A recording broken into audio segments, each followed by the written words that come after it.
Good morning, everyone. Welcome to Accuracy in America, brought to you by Accuracy in Academia. I am your host, Don Irvine, joined by my co-host, Brian McNichol. Hello, deplorables, dregs, despicables, chumps, Neanderthals, semi-fascists, maggots, and of course those dog-faced pony soldiers. That's right. I was going to reverse that order. I'll remember this one of these days. But you got it down. Yeah. Nice weather we're having. Yeah, a really nice weather. Could be some golf in my recent past and again in my future. But I did look ahead. Looks like it might get a little chillier at night sometime next week. But I think we're roaring into spring pretty much. Yeah, we're looking past the winter. Looks like we're past it. I don't say that. I still remember that I was talking to somebody about this last night, going to opening day at Camden Yards years ago, and Rodrigo Lopez was pitching. I don't know how much you remember about Rodrigo Lopez, but he was a very deliberate worker. The pitch clock would not have been good for Rodrigo Lopez's career. And like it's pouring snow, it's 30 degrees. Rodrigo's out there looking at the baseball and, scratches, chin and everything. And so it was really one of the longest 9-inning games I've ever seen. But yeah, but that could happen. It's, we don't really get completely out of the woods on snow around here until about, I think, tax day, April 15th. But it sure does look like we're moving past it now. Yeah, I think the worst is behind us. But once again, there have been times in our memory, we've been around here long enough to know that it's not, we can't say with a surety we're done with winter and all that. But, what I was kind of wondering about your opinion about, as I've been reading some articles around on kind of the lack of snowfall, other things, in cold weather areas. I mean, Minnesota's had, a lot of their winter business has dried up because it's been a little warmer, so the ice hasn't really formed thick enough to have their ice fishing things and whatever, and just ski resorts out west. Some of them are not doing as well as they had before. But I always think that there's always an up and down to this thing, but it's always, and then it's every time this happens, it's global warming is causing all of this. Of course they go silent when we get lots of snow and it gets really cold. But here's another chance for the global warming, climate change people to come jump back on board again. Well, there was an atmosphere. I think we may have talked about it. Atmospheric river of warm air that extended from Japan to the U.S. West Coast, and it just pumped warm air, and then it went across the mainland, and it set up for about 4 or 5 weeks, and everybody on either side of it was warmer than normal. Other people, if you weren't close enough to get influenced by it, it worked against you, right? Like, for instance, Northern California has record snows this year. Colorado, some parts of Colorado, record snow because they weren't, or it was too cold to snow, and as a result of this, it made it a little warmer and so forth. But it actually improved their conditions for getting snow.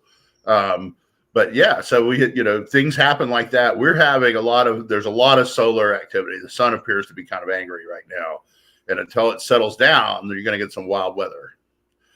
And not necessarily, there's not necessarily a trend to it. Now, the question you asked though was about the trends of snow, right?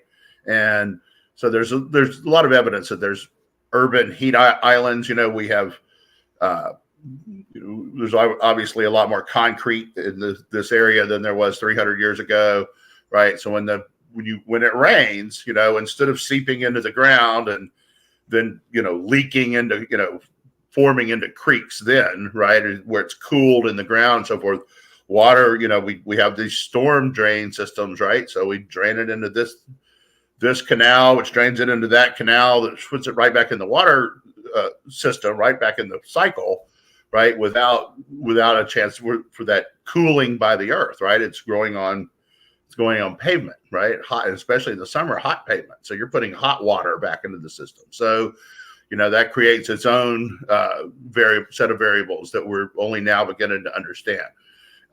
And we're the only country coming anywhere close to making the Paris Accords, what do you call it? Spew limits, right? Discharge limits or whatever. So, I mean, what do they want us to do? We're doing what we can do. Our air is as clean as it's ever been. Yeah, actually, it just made me think about how it was when I was growing up. I mean, in terms of, you know, water would run off into the storm drains, and they would empty out probably pretty frequently into the creeks and whatever that were nearby, and things like that. But these days, like in my neighborhood, we have in most modern neighborhoods, they have retention ponds. Right. And so everything is directed at these retention ponds. Right. And so I guess, centralize how you deal with it. So you're dealing, the hot water doesn't have a chance to mix with the cold water anymore. I mean, we've said, hey, put all the hot water in the retention pond, then we'll dissipate it. But you're dissipating a lot of hot water, or a lot of water that never had a chance to cool. Not necessarily hot, but it's it's interesting to note. I mean, it's all been very different than it was when we were much younger, with regard to that. Yeah, that's interesting. All right, anything? Well, Russia, Ukraine still battling. I guess they got into some, what was it, some oil and gas fields or something, or refineries or something like that in Russia. They dug deep in there, but it's still a slog, and the aid is still stuck, I guess. Right, and probably now, I kind of think it'll remain stuck through the rest of this Congress. I don't think anything is pushed. I guess there's a discharge petition they're trying to come up with now to force a vote on the aid and border package and so forth. And I don't think they have the votes, but they're trying for it. And but if it doesn't happen, if they hold fast, I don't think it'll pass. I don't think there's a lot of people now out there pushing Mike Johnson to do this anymore. And nothing. I mean, and there's still no ceasefire in Israel and Hamas. No. They said, the Biden administration, I guess, came out last week and they said, hey, we're really close to a ceasefire. And all the people over there are like, no, you're not. What is he talking about? So, and I don't think it is. So the Israelis are rightfully, in my view, saying, you want ceasefire, give us back the hostages. 100% of the hostages. We got no reason to then we can say, okay, we're just targeting bad guys and we can start limiting damage. But as long as you're going to be a hostile power, and hold our people hostage, we're going to fight you. And I don't blame them. And, there's like, I guess you heard Biden this week said, the only solution is the 2-state solution, right? They'll never get that. That's never going to happen, and that it wouldn't work anyway. And so that's where we are on this. It's that empowers Iran. I guess yesterday Biden said he was going to relieve some more sanctions on Iran so they could come up with $700 billion or something like that of their assets or whatever. So he's giving them more money and strengthening them. And, that's his philosophy. That's the way he wants to handle it. I think it's to the extent foreign policy ever affects a presidential election, I think that's bad for him. But, he's in trouble anyway. Yeah, I mean, he's really caving to that left flank here now. With all of this, it's just, kind of moving from a stronger pro-Israel position to one that is far weaker now, and trying to find something that doesn't anger the left as much as it has, in order to try to bolster his political situation. But look, I don't care what party the politician is that when they start flip-flopping and and goosing around like that, it's like, look, stick to the principles and the positions that you had. Quit trying to adjust like this, to try to win more votes. He's not getting what he wants out of this for two reasons. One is he's going against the wind, right? Most of the country says, yeah, the terrorists attacked Israel. Israel has a right to defend itself. And those that do not are saying, the people on his side, so to speak, are saying, this is not, you don't really mean this, right? You're just doing it to get, save Michigan or whatever, all the Arab voters in Michigan or whatever, get them back on your side. But I'm not convinced that I think that the signal they got is that anything Biden does for them is just to get votes, right? He's not sincerely on their side or sincerely on anybody's side, and so it's not having the effect that these things normally do. Yeah, he's just it looks like it does really look like he's pandering to try to find something to get these Right. people back It looks like in. he's pandering. That's Yeah. right. And so that doesn't fly well with a lot of people in general. I mean, this is going to be an interesting year with regard to that. And yeah, as you said, I mean, by and large, I mean, the American public still is very pro-Israel. I mean, some of that support has probably been eroded because the media has done a very good job of eroding that support. They have been much more pro-Hamas on a lot of things. They've been very sympathetic to things that have been going on in Gaza and whatnot. But the fact still remains that this was Hamas that initiated this attack and started this whole thing, and Israel was the innocent party here, and they're not the bad guy. They have every right to defend themselves. That they have their own citizens that have been held hostage. No one knows the condition of those hostages, how many of them are still alive, et cetera, et cetera. You've got families that are suffering as a result, not knowing where their loved ones are. And a lot of that is glossed over and washed away because the Ministry of Health keeps telling us about how Israel's killing all these civilians, and the media and the left, just eat that up as like this is they have to stop this this massacre. This is not we need more humanitarian aid. This is just you have to do something about this, but. We know the kind of the modus operandi of Hamas and what they do there, and those any innocent civilians have just been pawns in their game. Those guys do not care about those citizens at all. Right. So like they're beating up people for not paying for the aid that we sent over, right?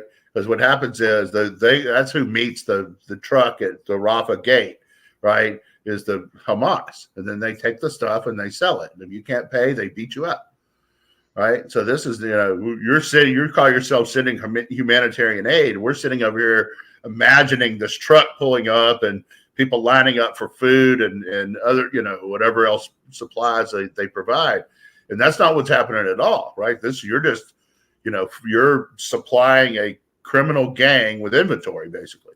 So, first of all, let's work that out. Let's actually set this up where find whatever good guys may actually exist there and get dispensing aid into their hands, right? So, I mean, that's a big part of the problem is, when you allow corruption to take root, right, as they have there, right, then everything that happens there is run through that filter. You can't get away from it. That's what the Biden administration is trying to do here, is to inure us to corruption to the point that we accept it in all dealings, and we don't even try to root it out anymore. So, these countries, we're really on trial here to try to, are we going to fight for integrity? Are we going to fight to fight corruption, fight for rule of law? I mean, it's on the table right now. Yeah, I mean, I would have, I would have thought or would have hoped. Of course, we're talking about the Biden administration, looking for pandering, but there should have been a whole lot more outrage, in my opinion, on the whole disaster at UNRWA. After they found the tunnels, and all the other corruption, because you're mentioning corruption. I mean, this is that agency is rife with it, that had been infiltrated and everything like this, and that there was an opportunity there to take a stand, and on this agency, and really, it's like whatever credibility it had is, should be shot, but we really kind of just passed on that. I think. We're still dealing with them. We're still giving them the aid to dispense, right, even though we know they do it in a corrupt fashion, right? And we also pay their salaries through, we pay 2/3 of the UN budget, right? It's the U.S. Yeah, I mean, highest by far. Yeah, I mean that's what's ridiculous. I mean, Republicans, conservatives, whatever. I mean, we've complained about the UN for years and all these different agencies, all these different things that they have operating around the world. But this is a great example of just what happens with the UN and why what the heck are we doing there with these guys? It's like if why are we spending taxpayer dollars in essence that help terrorists in the end like this, That's right? right. And it, they it's just and no one really understands that because once again it's this humanitarian effort, humanitarian aid, Israel bad guy, Gaza people, Hamas, they're okay, and it's just not it's just the whole picture is all screwed up, and it's unfortunate. Yeah. And the Uh, other thing is people don't, this was a terrible attack, and this is what they are fighting back against, right? This is what they're retaliating against. But Hamas has been, conducting a low-level war against Israel for more than a decade, right? Rockets over the fence, right? At the time, aimed at schools during the time school lets out, trying to kill kids on purpose, right? They've been doing that for decades, right? So now they've just done something to where Israel's like, okay, we're going to put an end to this constant harassment, and that's what's going on. And if you come up with people in the West Bank and Gaza who are ready to actually run the country and not pose a threat to Israel, Israel's ready to work with you. But until you do, then this is the way. It's like get rid of the threat, eliminate their ability to hurt you. Now, a little closer to home, but not on a lot of people's radar, compared to say Israel, is Haiti. So now Biden's got another problem. Yet another issue has cropped up, and now it's Haiti and the unrest in Haiti. I guess the prime minister and the cabinet they've resigned and all of that. But Haiti's been it's been a horribly run country for a long period of time. It's really not it's poverty stricken. There's a lot of problems there. Uh, but I'm not sure if the Biden administration knows what to do next in order to try to at least semi-stabilize it. Right. So there's a whole lot going on there. The prime minister, he flew out of the country, and then the gangs took over the airport, so he couldn't come back. That's a new one, but you can't use that here. There's a lot of airports you'd have to take over, but it is a new technique for how to take over a country. You do have to admire the creativity a little bit. Yeah. So now the gangs are running Port-au-Prince. They're running the country. You get what they tell you can have. You don't dispute them. You don't have any power to fight them. There are no police. There's no military. There is no national leadership. There's no nothing, right? So there's some, international people are trying to get in there and bring a little order and find leaders. And, it's interesting though. It's like, we have this Western concept of how countries should be run, and we're trying to visit that graft that onto Haiti. We have to find leaders who meet these certain conditions and then get the people to support them and so forth. And it's like, that may not be the model for Haiti. And they're doing something else right now. And if you get a gang leader who says, I'm going to put the criminals behind bars and we're going to run this thing right, then, you might get results like you have in El Salvador, where, the guy just won, what did he get, 80% of the vote for reelection just by cleaning up the country and putting enforcing rule of law, putting the criminals in jail, not being corrupt. So, that's what's going on. That's what is at stake there. They don't yet have that person. No one's emerged. It could go on for a while. It's not clear how effective aid would be right now. I think Biden is itching to send in the Marines and to, show that he has, can get himself a military victory and plant that flag and be a good president. But, that's a quagmire. You're looking at a lot of potential danger of harm to American interest, American soldiers, so forth. For what, right? Yeah, I mean, you and I are used to, the whole Papa Doc, Baby Doc era Yeah. and things like that, and Aristide, and just lots of problems. I mean, they had, they've had some terrible, terrible problems there. and it's not there's no easy solution. But boy, if we don't have just basically the wrong people in charge of the country at this time to deal with yet another international crisis, it just it's like he's got all these things going on here. He's got to try to figure out what to do, and they're not handling any of them very well at all. Right. And you have the rest of the world is saying, BRICS is growing and NATO is growing, as people jump in because you realize you better be part of some alliance, right? But BRICS is growing, has a waiting list, right? What does that mean? That means that the idea of America as the preeminent country in the world is over for most of the world. They no longer see it that way. It may still be true. You can argue whether it's still true, but the world doesn't see it that way, which is a big part in determining whether it's true. Other countries, there's other, China, Brazil, places in Europe, they have more. In fact, Europe's kind of the sick continent right now. Asia and South America and so forth is where the action is. And so, we're behind the curve. Our leadership, our place atop the world stage as a world leader is gone, and it's gone in large part because Joe Biden won the 2020 presidential election. Yeah, it's just there's a lot to say about perception is reality, and you need to kind of show that you're going to be strong.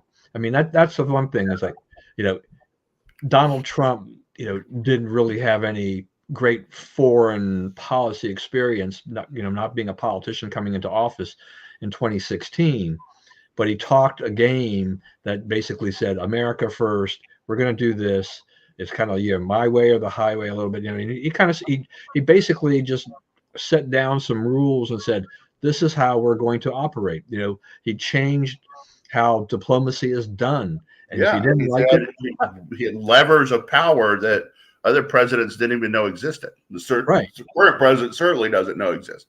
Right? He doesn't know how to use energy for geopolitical power at all. In fact, his objective seems to be to punt having influence because of energy. You're the most energy rich country on the planet, and people have leverage over you because of energy. That's pretty inept leadership there. Yeah, I mean, our position on energy has fallen back several measures, under the Biden administration. I mean, we were doing pretty good under Trump, and and now it's back to more energy dependence and independence. Right. The pendulum has swung back again, and that's never a good thing for us. I mean, when we can kind of dictate that and use energy, that helps a lot.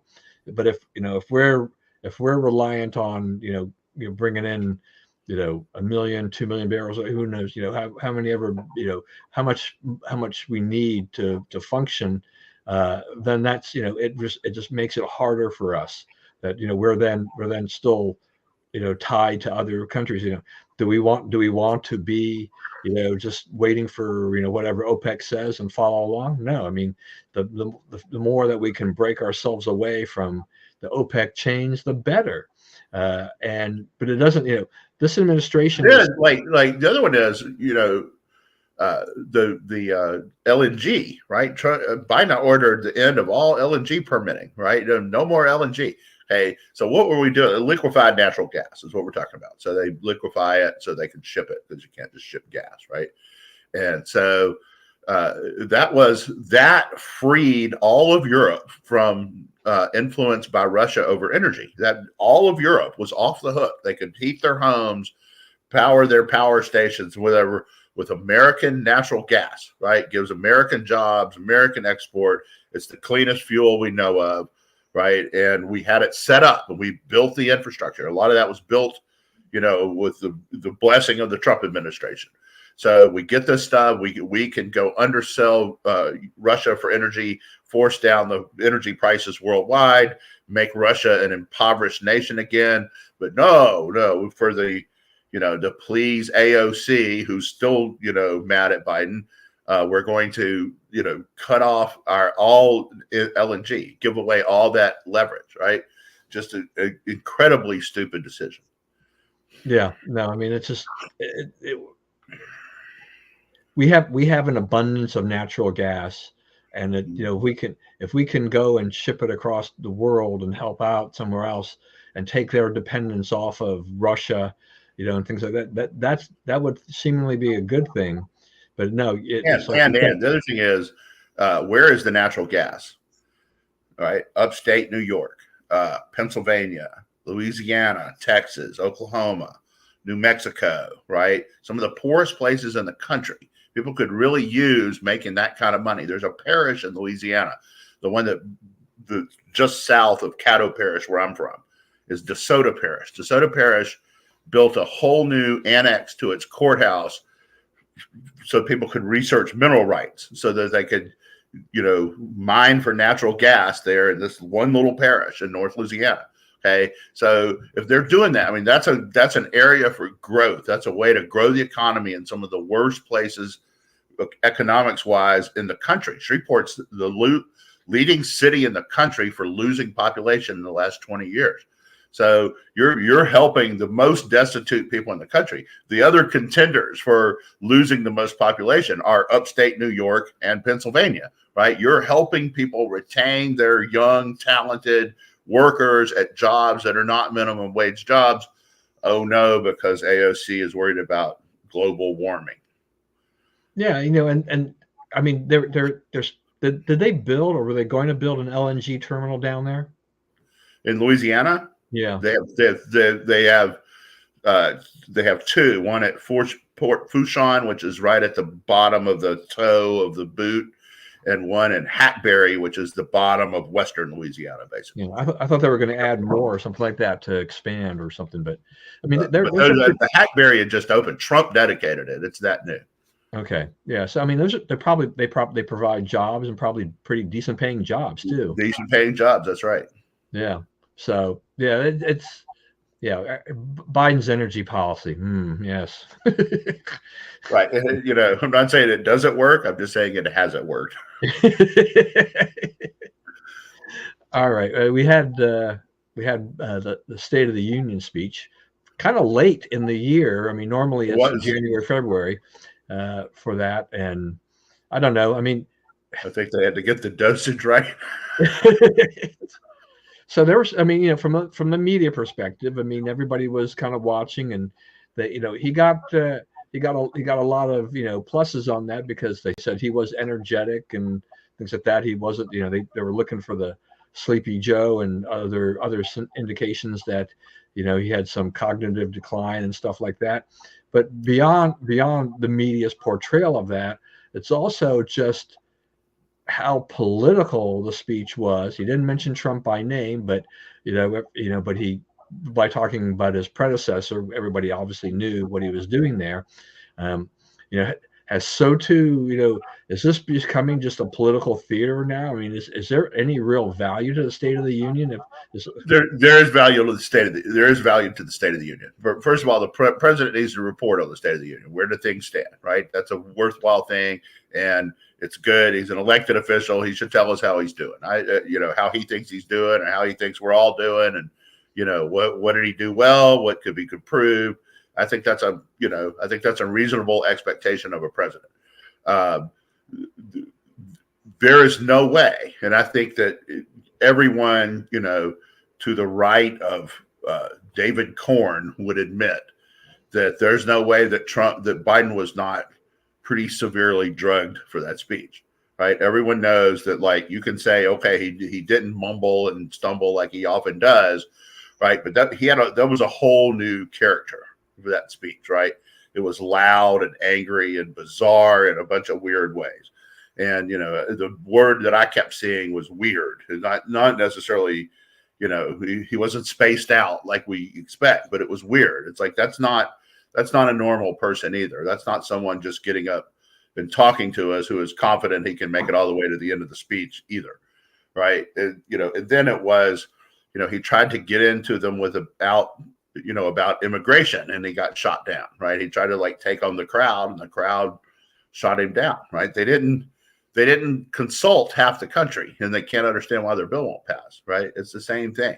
And it's like they're trying to whine. They're saying, well, we did consult you. We consulted this guy over here. Well, he's not us, right? He didn't. How do we know he's not us? Because he didn't argue for the stuff we would have argued for, right? Our voice never got heard in that debate. And so now they can't figure out why, they couldn't win that debate. That's why they can't win it. Yeah, I mean, he on Ukraine funding too. I'm sorry, go ahead. Yeah, no, I was going to say. I mean, he had some stumbles there. I mean, the student who was brutally murdered. I mean, he kept referring to her as Lincoln Riley, right? Who's the USC football coach, right? So I thought, okay, look, they're checking his pulse. Yeah, I think like you can make mistakes, but I mean, I don't know a lot of girls named Lincoln. For that too. I mean, somehow you would think you realize that you kind of stumbled on that.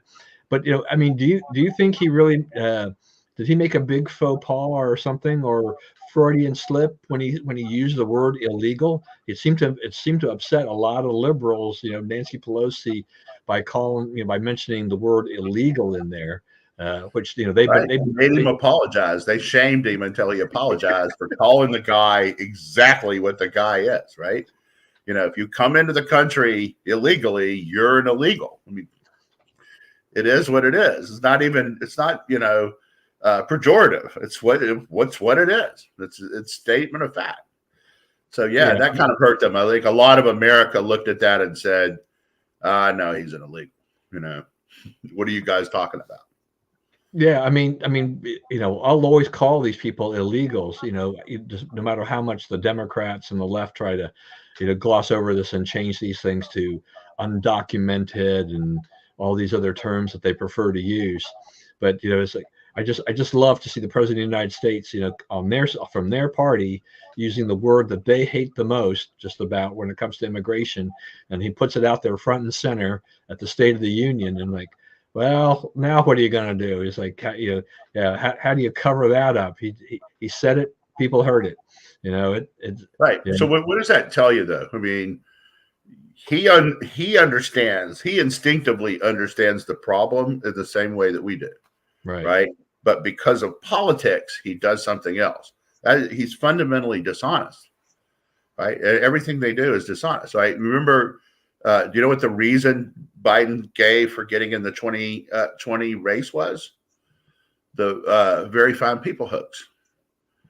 It's like, I heard that he said they were very fine people. No, he didn't. That's a lie. And it's a lie, right? The 2024, he got in because Trump called the soldiers suckers and losers. It's like, no, he didn't. John Bolton, who hates Trump, said, I was with Trump. He didn't say that. It just didn't happen. Nothing like that happened, right? And it's like now, I guess it came out the last day or so, the story about Trump attacking the driver of the limo and trying to get him to turn around and all this stuff, totally made up, right? The limo driver, the Secret Service agents are like, nothing like that happened, So why is it, if Trump's the bad guy, why is it that all the attacks on him are lies? Like virtually everything they've ever said about him is a lie. They say, oh, he's a convicted rapist. No, he's not. He had never been convicted. And if you look at the sheet of the jury pool there of that proceeding, they're like, did you find that Trump raped E. Jean Carroll? And the box no is checked. Not yes, no. Okay, so it's like everything they say is a lie. It just ends up being a lie. Yeah, the thing about all of this too is just that, once again, we see kind of how the media plays these things, right?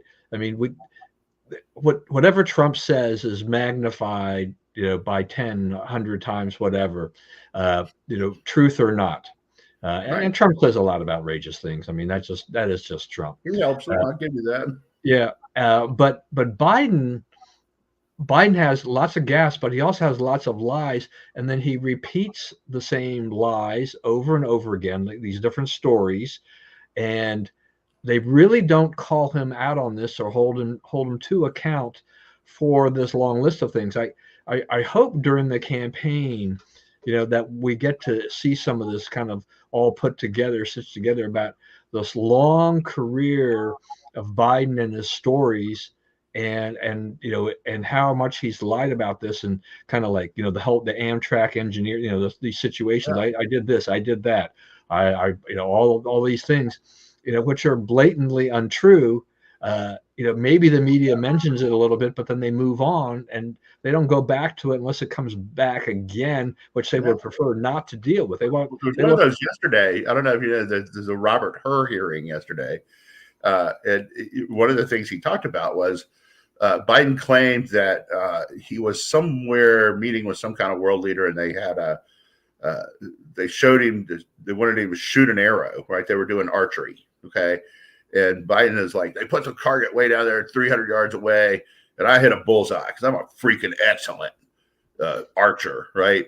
And the guy who was there is like, well, he did do an arrow, right? He shot an arrow, but he didn't know what he was doing, and the arrow didn't go halfway to the target, right? So it's just stuff like that. He just claims, I was the king of tort when I was in law school. It's like you were 87th out of 93. You weren't the king of nothing, right? You were the king of surviving. Okay, so it's all that kind of stuff. Just like he's always the star of the show. His accomplishment's a little better than your accomplishment. Those people, they're congenital liars. That's what they are. Yeah, we'll get to the her thing here in a little bit. I just want to kind of wrap up with the SOTU thing about Katie Britt. Did she blow it? I mean, is she going to go now as goes down in the annals of yet again another bad SOTU response? Yeah, that was awful. And and my thing about that is, like, why didn't they have Trump do it? Hey, everybody would have watched that, and Trump could have just gone line by line through his speech. This is a lie. This is a lie. This is a lie for 5 minutes, and then the media, all the SOTU talk would have been about the response. Like the speech would have been forgotten. It would be like, how dare he say that, right? It would have been that. I don't know who made the call. Forget they want to set this up. We're not Democrats, right? That if you want, we're going to appeal to black women between age 38 and 43. That's them. They win that. Like micro appeals to little groups, right? But that's not us. Our thing is, here's what's best for the country. So don't, then we get into these things like, well, let's look like a mom. Let's like appeal to moms. And so we'll just get a senator who looks like a mom. And we'll have her sit in the kitchen, like she's cooking supper for the family, like she's supposed to be, living at home and doing what her husband tells her to do at night and everything, and we'll just communicate suburban mom to suburban mom. It never works. Like, because they're like, that's not you guys, right? That's not who you are. You're the overall what makes sense for the country group. So be the group you are. Be the thing you are. Don't pretend to be what they are. Yeah, I mean, she's a new senator, right? She's young. She is a mom. Yeah, this whole thing is like, what is this? It's like, she would have been better served, at least if they were going to stick with her, is why just do it from your Senate office. Right. It'll look a heck of a lot better. You like you have some authority and you're part of this thing, and it's don't emote. Yeah. This is terrible. Like, because people know that's fake. They know that's fake. Don't be fake. Why is Trump winning? I'm looking at I don't know if you noticed this before we started. There's a whole raft of new polling out. And Trump is like 8 or 9 ahead in the country now. He's comfortably ahead of Biden. And he's up over 50 in a lot of these polls, which is sort of magic number. When you get above 50, it's very, very hard to lose. Also, you look at the approval ratings. I think Biden's average today is 37.1. It's the lowest they've ever recorded for a president. On Rasmussen, he's down around 40. Trump lost at 45 in 2020. So he's 5 points below where Trump was when he lost. So, they're in real trouble. So, it's going to just be desperation. You can look for some kind of, disruptive event. They got to come up with something because they're not going to win. Yeah. And it's just, I don't know. I mean, I don't know if it's the NRSC or somebody who chooses that or whatever that makes that choice of who's going to respond to the State of the Union on this, but they could have done better. We have plenty of people that would have been qualified. And I love your suggestion. I mean, the Trump thing, that would have just that would have sent the media crazy. They would have just gone, they would have gone crazy. They would not have been able to handle that. And then that would have been, just like I said, that would have been all the coverage. Matter of fact, yeah, I mean, basically, really, too, right? Whatever Biden was trying to say, and any policies, any accomplishments that he supposedly had, nobody would have even remembered any of that. That was all. It would have all been about Trump, and it would Right. have been yet another way to give Trump another part of the ramp towards the presidency, to put him out there. And there's nothing that would have prevented him from doing that, right? As far as we That's right. know. Yeah, Yeah. they could have done it. They could have. I think that may have been Ronna McDaniel's last decision before her Boot City final came. her final little thing Final there. act. Yeah. Out the door they all went to. Right? They not just her, but I guess they've gone in and fired almost everyone there now. Yeah, they really did a big house cleaning. Needed to happen. Probably not necessarily a bad thing, Right. at this point. So the people are all whining how horrible this is, but if you work in political jobs, you get fired. That's part of it. I remember I got fired when I was on Capitol Hill. The guy had this long yellow pad and he had all these names. And when they got, he was like the assistant to the new staff director. And like they got through it, the guy scratched out my name and they went and got somebody else and fired them. Right. It wasn't personal. It wasn't, oh, Brian, you're terrible at your job. It's, we got a new dude and he wants his people. Yeah. I mean, that's what happens when you work in politics. I mean, that's going to be you get fired a lot. That's going to be par for the course, and you got to get used to that happening. Yeah. It's yeah, I don't know. I mean, the RNC, I don't even remember the last time I gave them $1. I think it probably had a lot to do with when I joined, got elected to the Montgomery County Republican Central Committee. I think I just decided I was going to donate to them instead. But by the end of my term, I was like, I'm not even donating to them anymore. It's just like when you see dysfunction and things like that, you're like, it's like throwing good money after bad. That's right. Yeah, and it's like, maybe pick a specific candidate that you like, and then give the money there in the end, because sometimes these kind of monolithic organizations, they spend too much time and money, doing administrative and other things, and they suck up the donor dollars. Very few gets down to the campaign level. I know. I mean, our central committees, they barely, they struggle to keep their head above water, so they don't have any money to give to candidates. I mean, the local Republican women's clubs give more money to the candidates than the Central Committee. I mean, basically, because they actually give money to the candidates, where the Central Committee gives nothing to the candidates, because they can't raise any money, enough money to cover everything. So it's a shame. And so kind of like, so what is the purpose of that? Now, hopefully with Lara Trump in there, and probably, things will change. Maybe there'll be some new energy and stuff like that. It hadn't been going well for fundraising and things like that for the RNC lately, so it needed a change. And it looks like I guess Chris LaCivita is going to run it on a daily basis. He's been running the Trump campaign, so he's very good. He worked for Tom Davis back in the day, and he's very good at Virginia politics. Could have a very good chance of, if we're going to flip Virginia, which they're now saying is a possibility, he will be key to that. He will be critical to that. Yeah.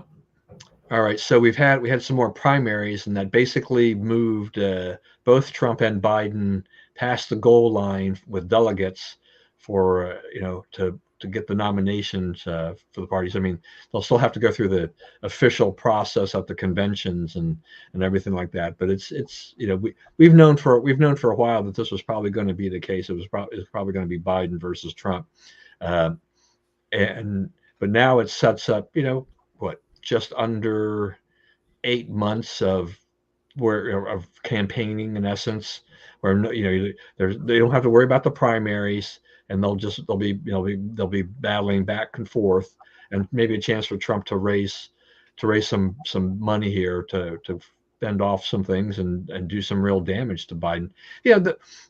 For me, once again, if Trump would contain himself a lot, I'd say he sails into office, but he's got a mouth that he can't stop sometimes, and so I think he loses a few points, because he does kind of go off a little bit, but by and large, he's still Have you seen that this time? he's Is he really? been better. He's been Yeah. better, but he still needs to control himself a little more. I mean, don't make just kind of stick to the facts. Biden has a track record now. You have got a track record you can attack. One that all you need to do is get your people to give you the facts and just hammer the way. Hammer them away on inflation or whatever. Just to hammer all foreign policy. You can do this. And If you go back and look at what he's sending out now, it's very issue oriented. It's very detailed on each issue, and most of it's some of it's about like the things happening to him, but most of it's about Biden. Right? He's really gotten in he's attacking Biden for policy positions Biden has, and for the outcomes of those positions, and saying America could do better and so forth. That's pretty typical campaign fodder. That's what campaigns do. I think Trump has been talked to, and one of the messages that resonated with him is, stick to campaigning. Campaign. Go make your case to the voters. That's what you have to do. Right? It's not a grievance session. You can throw in some grievance, right? But stick to why I am a better candidate than my opponent. Right, and we've talked about this a little bit before too. It's just broaden your appeal. You still have some kind of the never Trumpers, anti-Trumpers out there that you could possibly bring over. I mean, I think that base is weakened. That base has weakened. There's a lot of people that said he's not so bad. I think they're more willing to listen to Trump because they've seen 3 years of Biden. Right. And twice as many people are moving from Biden to Trump as are moving from Trump to Biden. Yeah, according to pollsters.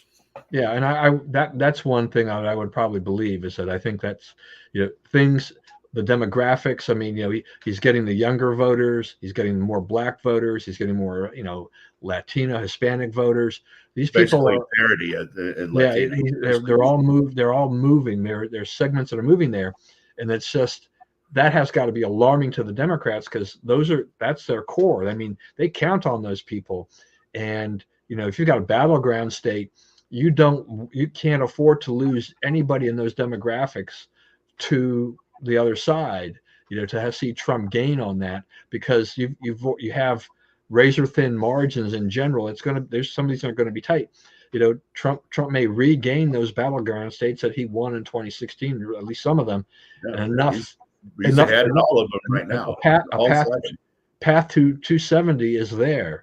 And that's. So this is still going to be an interesting race. I'm not counting my chickens before they're hatched, kind of a thing like that. But it's just because we're so far out.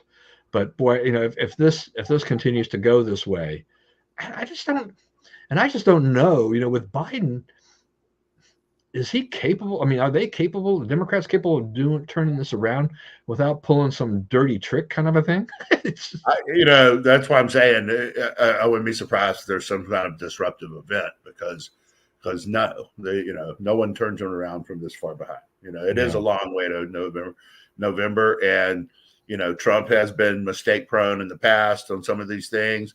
But I think that he realizes that he's just trying to run out the clock at this point, and he wants to keep the idea now is to keep the level of attack on that you have right now the rest of the way, to maintain this, no more, no less, all the way to the end. You don't need to get any more. You don't need to get any more histrionic about it, and you don't need to back off of stuff. One of the things is one of the things you said I was going to say something to is. You're talking about expanding the base, getting people to vote for him and have them vote for him before. So suburban moms are coming back his way. He's roughly at parity with suburban moms, which is that was the last readout. If you look at the figures on this, Trump is way ahead in married men. He's pretty convincingly ahead in unmarried men. He's ahead in married women, but in unmarried women, he's way behind. So that's the group. That's the one that has not come around to Trump. And they're the most susceptible appeals about, issues such as abortion, their rights and open marriage and being able to take their kids to drag shows and stuff like that. So the people, all the, most of the church going people in America now are gravitating toward Trump. And that includes a lot of Black and Hispanic people. If you want to know why those people are moving from Biden to Trump, part of it has to do with Biden. Trump is, Biden is more offensive to their religious beliefs. Yeah, I mean, my wife will watch. She watches a lot of different things on television, but mainly streaming stuff.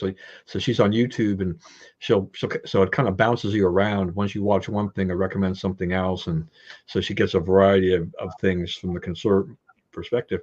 But the amount of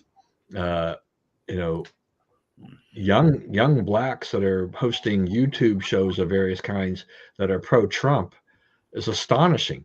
Yeah, and people will listen to them. I mean, these people have a following, and they can be very influential to others, if they get them to the polls.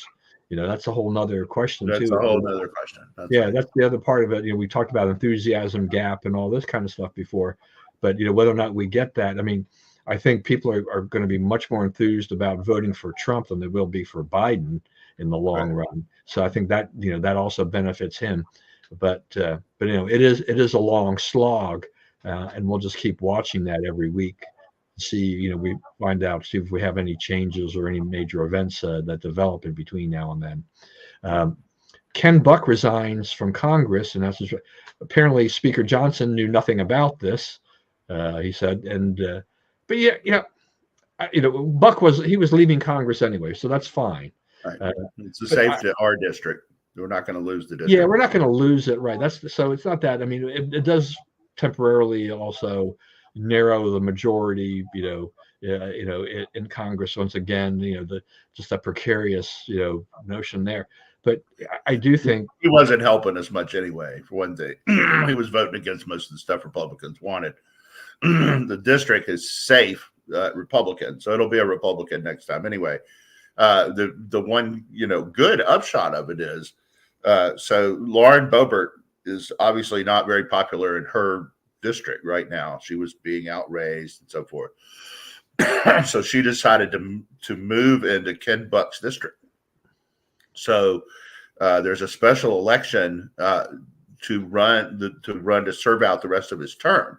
And she's not eligible for the election because she's already in Congress in another seat. So some other Republican is going to get to serve that few months.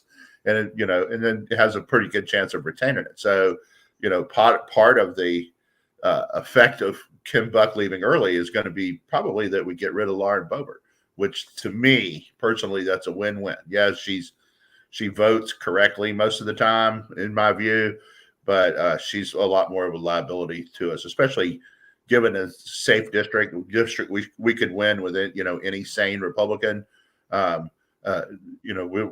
It's two birds with one stone. Yeah, I mean, I think Buck talked about the kind of dysfunction in Congress, and I think there definitely some of that. But I think the Boebert issue could have been a factor in the back of his mind. It's like, if I leave now, we elect a Republican that's because it can't be Boebert because she's already in Congress, and gives that person the incumbency, even if it's only for a few months. That makes it really, really hard for Boebert to win, in that district, and that she will not be a member of the next Congress come January. Which yes, it is a win-win. It's just, we do wind up with a lot of these kind of nutty nuisance things. I mean, for heaven's sakes, we've got George Santos. He's going to run in another district. It's like, we don't need that, okay? And he did show up to SOTU, right? I mean, come on, it's New York. There's corrupt and there's corrupt by New York standards. Those are not the same. Yeah, I mean, he shows up to the SOTU address. He's going to run industrial. I mean, the audacity of that guy is something else. But it really is. Whatever. Maybe that helps his cameo request so he can make money doing those little cameos, where he collects whatever he's Yeah, been charging for cameos. So I don't think I'll ever forget the fact that John Fetterman paid him to do a cameo. I mean, of yeah. all things. You know what? Fetterman's turning out to be not such a bad guy. Yeah. Right? He's strongly pro-Israel. He stands down ridiculous leftist stuff. And he takes them on. He doesn't care. Yeah. No. I'm not as anti-Fetterman as I was before, because he's actually come around on some things and has made some sensible things. So Yeah. yeah, so there'll be people out there who are ardent, Republicans or conservatives will never ever say a nice thing about a Democrat. But I think when they actually do those kinds of things, you need to say, yeah, admit. Right. Right? We're looking for people we can work with over there. We Right. understand not everybody's going to be us. The other thing is, I just want to get this in before we go on, is, Fetterman beat Oz, and Trump took a lot of flack because he backed Oz instead of Doug McCormick. Doug McCormick's getting crushed by Casey. So I think Trump was right again on that one. Yeah. All right. Well, darn, we're getting real low. We'll have to do this really quickly. Just a quick take on her testimony. Both Republicans and Democrats were unhappy. I think Republicans because her didn't charge Biden on the documents, and the Democrats because of what was in the transcripts, which they kind of denied that was in the transcripts about that Biden really is a nice elderly old man who can't remember anything or says he can't remember anything. So yeah, Adam Schiff calls him up and lectures him, and you put this stuff out. You've been around this town long enough. You know this political, and it's how it's going to be taken. And you did it on purpose. Okay, the option was indicted him. Okay, we didn't indict him. We said he's mush brain, so we wouldn't indict him. Would you like us to undo the mush brain and then indict him? Because that's the only choice. Yeah, that was my main. It's like your talking point is not mathing, buddy. Yeah, that I'll say before we wrap up here. So just that testimony didn't help the Democrats at all. No, not at all. It was crushing to the Democrats. Yeah. All right. Say 60 seconds here for you to wrap it up. Let's see. We should talk to Deadspin down. See you later. That $7.3 trillion budget, we're going to take in about $5 trillion. So, sometime in September, October, Biden is going to have spent more money. It got us further into debt than Trump, and Biden didn't have to pay for the pandemic. Trump did. That's a thing that the Congress has. I guess the House has passed legislation now to require TikTok to divest of its Chinese owners. Get yourself bought by an American company. I'm not sure that helps. I can't believe the Chinese would sell TikTok and without having given themselves backdoor access to the data that they would have been losing. So I'm not for banning it. I'm for countering bad ideas with good ideas. If you don't put it on your phone, it's not going to read your data. There's stuff you can do about it. We're a free country. Everybody should get a say in what goes on, even the Chinese communists. Yeah, and it's probably not going to go anywhere in the Senate anyway. I mean, if the House does it, I don't think the Senate probably won't really do much with it. Well, they want to find something that they can pass, that they can conference. So it's not dead in the Senate either.